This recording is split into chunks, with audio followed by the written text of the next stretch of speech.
રાષ્ટ્રપતિ દ્રૌપદી મુર્મુના વરદ હસ્તે પદ્મ પુરસ્કાર મેળવી સુરેન્દ્રનગર પધારેલા ડોક્ટર જગદીશ ત્રિવેદીનું ઝાલાવાડના સર્વધર્મ અને સર્વજ્ઞાતિના લોકોએ અભૂતપૂર્વ સન્માન કરવામાં આવ્યું હતું.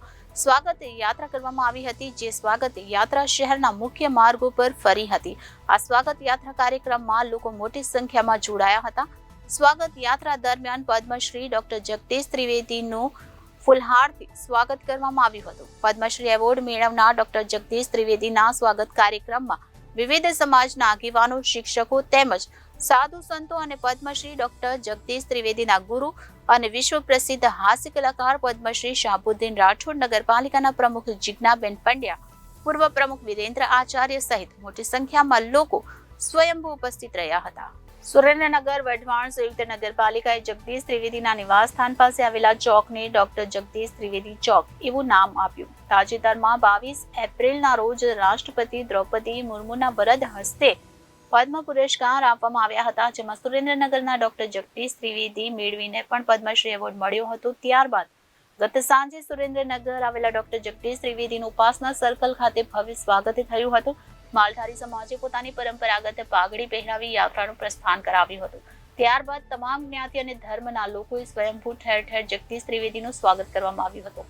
આ સ્વાગત યાત્રા શહેરના વિવિધ માર્ગો જેવા કે bus stand road, doctor Baba Saheb Ambedkar circle, handloom house, ટાંકી ચોક, બાબુભાઈ રાણપુરા ચોક જેવા શહેરના મુખ્ય માર્ગો પર ફરી હતી.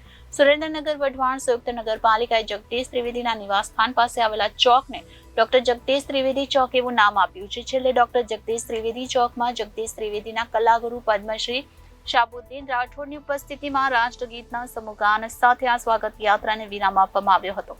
પદ્મશ્રી એવોર્ડ મેળવનાર ડોક્ટર જગદીશ ત્રિવેદીના સ્વાગત કાર્યક્રમમાં વિવિધ સમાજના આગેવાનો, શિક્ષકો તેમજ સાધુ સંતો અને પદ્મશ્રી ડોક્ટર જગદીશ ત્રિવેદીના ગુરુ અને વિશ્વ પ્રસિદ્ધ હાસ્ય કલાકાર પદ્મશ્રી શાહબુદ્દીન રાઠોડ, નગરપાલિકા પ્રમુખ જીજ્ઞાબેન પંડ્યા, પૂર્વ પ્રમુખ વિરેન્દ્ર આચાર્ય સહિત મોટી સંખ્યામાં લોકો સ્વયંભૂ ઉપસ્થિત રહ્યા હતા.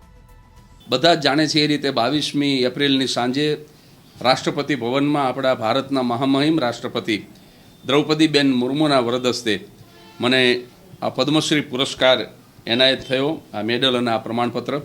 અને આજે હું મારા માદરે વતન સુરેન્દ્રનગર આ લઈને આવ્યો હતો. સુરેન્દ્રનગરની જે જનતા, એમાં તમામ કોમ, તમામ ધર્મના લોકોએ અભૂતપૂર્વ ઉત્સાહ બતાવી અને મારી સ્વાગત યાત્રાનું આયોજન કર્યું હતું.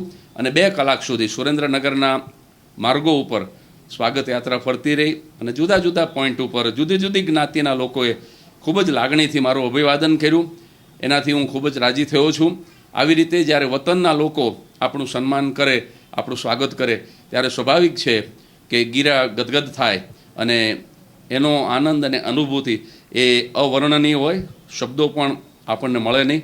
હું મારો ખૂબ રાજીપો વ્યક્ત કરું છું અને દૂરદર્શનના દર્શકોને હું વચન આપું છું કે આ રીતે જ્યારે તમામ ધર્મ અને તમામ કોમના લોકોએ આટલો બધો આદર કર્યો છે, આટલો બધો પ્રેમ બતાવ્યો છે, ત્યારે જે મેં વડાપ્રધાન મોદી સાહેબને આ એવોર્ડ લીધા પછી કહ્યું હતું એ જ વાક્ય હું દૂરદર્શનના દર્શકોને કહીશ કે હું જીવનના છેલ્લા શ્વાસ સુધી સમાજ સેવા કરતો રહીશ. Bureau reporter Janadesh news, Surendranagar.